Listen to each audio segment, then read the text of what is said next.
guys? This is Adam with Tabletop Vibes, and today we're taking a look at Space Off by Rule 1 Games. This game is amazing. This is probably the most fun party game I have ever played. Essentially, you're taking off into space, you found a different planet, different alien life forms and such, and you're doing challenges. This game takes party games like Pictionary, Apples to Apples, like all the classic different fun party games and mashes them into one. So essentially, everybody picks on a team, and you start off with the very first phase, which is called the Kurss Phase. This phase is super fun. So essentially what it is, it's cursing you. It's Kurss, and so you are doing a curse. And so the cool thing about curses and stuff, like this one, it's switch them all, call it, okay? Players switch names the teammate only use and respond to your new name. Use last names if your teammate shares any first names, right? If you fail, a renamed player responds to their old name or refers to a teammate by their old name.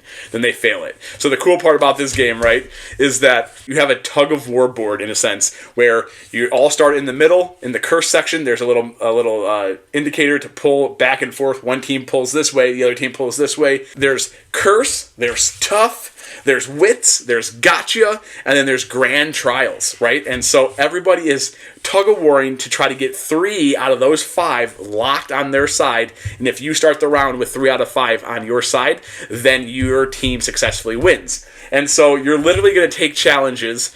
So the curse challenge, so this goes in effect for 2 turns. So this was like everybody on your team switches up their names, right? So I'm no longer Adam with Tabletop Vibes. I'm now whatever, and everybody has to refer to me as that. And if they mess it up, or if I go by my old name, then we automatically lose this curse. This gets tossed out. We don't make the point or the pull toward us on our side, right? So there's really fun things like that. Then you got tough. This one is a blast. Speculations. One person has 15 seconds. One player on your team holds an Opter card, which there's Opter cards and there's also Earth cards, in their dominant hand and places the lucky die on it.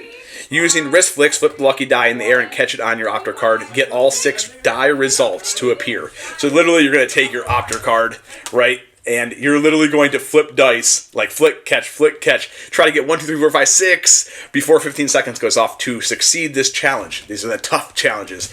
And then you will pull toward you, which is fun. So you have the Kurss Phase, and you always take a Kurss Phase on the start of every single turn, because obviously you're going to get cursed and your teammate. And then you can have these different curses going on the entire time, which is just create chaos, right? And then you have the Dice Phase, which then you roll a dice to figure out if you're taking a red challenge, which is tough, the blue challenge, which is gotcha, yellow challenge, which is wits, and then you have the grand phase, okay? The grand phase is essentially an all play where you're trying to vie for the grand phase. There's an area that you're tugging in war back and forth for that, and you're playing the grand phase with everybody on the team, and you have like a grand phase card, okay? Like something on your face. Set up, each player draws an Opter card and holds it face up against their forehead without looking at it. Be the first team to arrange yourself in order card value low to high. But you can't tell. No hand gestures or mentoring exact numbers allowed, right? And you're trying to get this. So whoever can figure this out the fastest, right? For this one, there's no time. Just equal teams. Just trying to figure it out without talking. If you talk, then you lose the point to the other team. So you're doing all these back and forths. There's also lockable ones, like the tough action and the wits action. They have a locked area. So if you pull it far enough onto your side tug-of-war, they lock in. You can't lose it. But you're trying to get 3 out of the 5 of them, right? And then you go into the end phase where you can reassign curses. So when we were playing, my brother had to have his hand on his head the entire time. Couldn't move it. Couldn't lower his hand down to past his ear. My sister had a curse on her where she had to commentate on everything that was happening on the game. If she paused for 30 seconds, then then you lose it, right? My other sister was on my side. She had to gesture everything with her hands. What's that? Oh, look at this. Show me the card, right? Like everything was hand gestures. If she paused for 30 seconds, failed. She actually failed 1 step away from getting it back on our side to that card going to drop off and getting the new curse. And you can pass the curses around and who's doing it and whatnot on the end phase. So this game is just a blast on how it adds like the tough cards. They're like Sometimes it's like build a tower, throw the foam little cubes at it, spin a dice on its side to make it spin, but you're all timed on different things. The wits cards, I was going to go over. So wits cards is using your wits, right? Order up. One rival privately writes down 7 single-digit numbers. Duplicates are allowed. Your rival reads their numbers out loud at a rate of roughly 1 per second. The goal: repeat them back in order from smallest to largest. And like, you think you got this stuff. We had one. We got to look at Earth cards. These Earth cards have words on it, I should say. And I had 3 Earth cards with words on it. I had to try to remember all of them. I had a minute to look at those cards, and then a minute to write back out all those words that I remembered. Not gonna lie, I got 4 in, and then brain dead, like just couldn't remember a thing.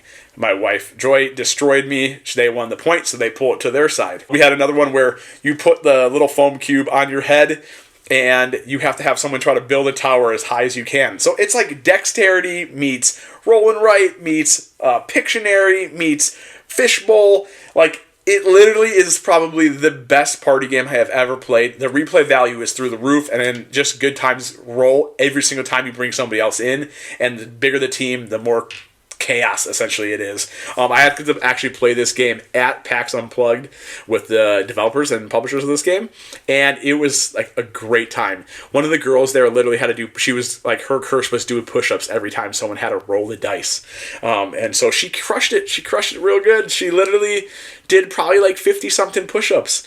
She was a badass. Like, it was amazing.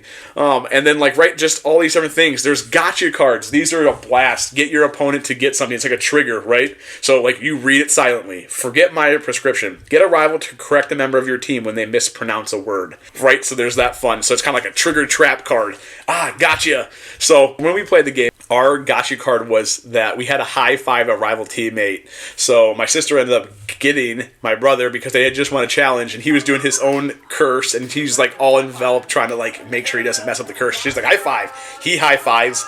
We get our point pulled this way. My sister gets my mom to jump because she said she had something on her head. My mom jumps.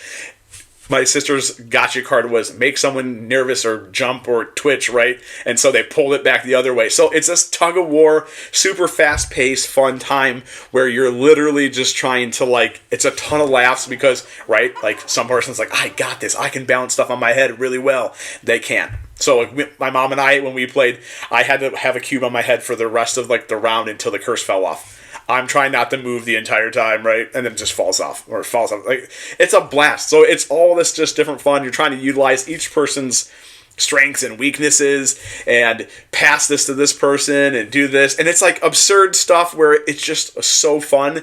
Make a catapult out of these 2 cubes and a card. Flick the dice. See who goes farther. You win.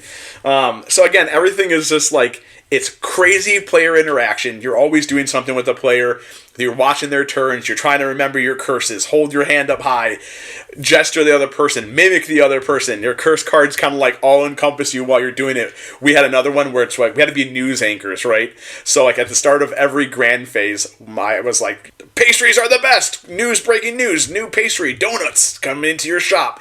Fresh, right? Like, just throwing out like fun, just crazy stuff that makes you just want to keep coming back to see what card's going to come next, what you're going to have to do, who's going to do it. Have your camera out and have a fun time because people are going to be doing ridiculous amount of things that look hilarious. But this game is just, it's such a good time. It is probably the best party game I've ever played. You're trying to be the best team to pull all of it to your side, 3 out of 5 to win the game. If it comes down to no one has won yet, there is a card you can do like a longer game, so you can either do 6 curses for a normal game, 8 curses for a longer game, and then it comes down to the hot dog series challenge, right? And so it's this epic challenge that you do, and it's just like this person, whoever wins this wins the game, which is nice because sometimes with party games they just go on and on and on and on, which is it's fun, but it can be like, all right, we need to wrap this up. So there is you can add a timer aspect onto this that helps kind of like if you're all just really good or you're all just really doing awful, this can kind of just boil it down to here now we're going to do the winner. So it's a beautiful game. The components are a lot of fun. The cards are nice. I mean, this is a prototype, but like you have little foam cubes, right?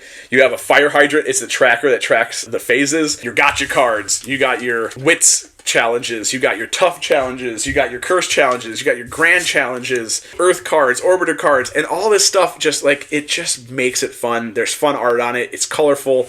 And it's a blast. That's all I can say. So yeah, this game is a ton of fun. It's super great. You're going to want to check it out. It's coming to Kickstarter really soon. So make sure that you go check out the link in the bio.